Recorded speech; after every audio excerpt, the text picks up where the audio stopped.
گرت امروز براند،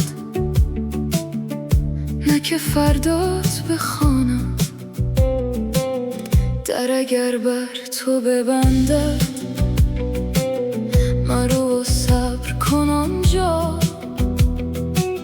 سپس صبر تو را او به سر صدر نشاند. و اگر بر تو ببندد همه ره‌ها و گذرها، ره پنهان بنماید که کس آن را نداند.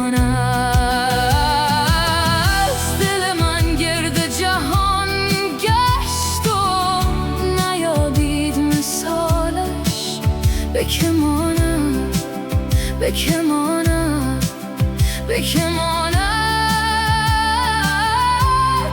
به که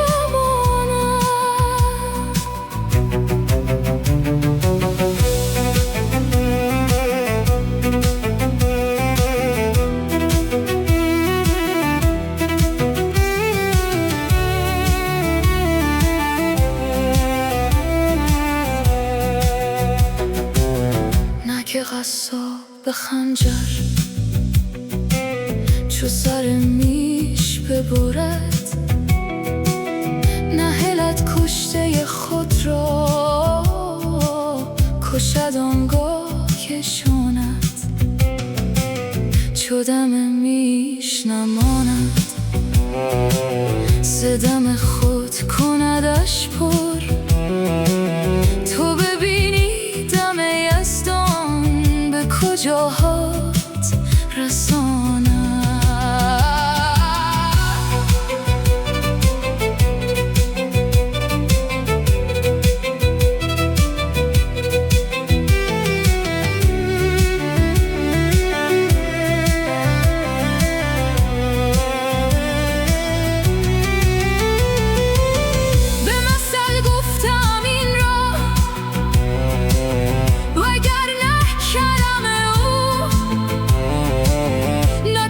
هیچ کسی را ز کشتن برهاند. همگی ملک سلیمان به یکی مور ببخشد. بدهد هر دو جهان را و دلی را نرماند. دل من گرد جهان مثالش به که ماند، به که ماند، به که ماند،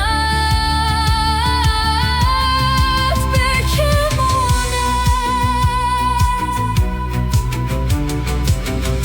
هل خاموش که بی گفت از این می همگان را بچشاند، بچشاند، بچشاند.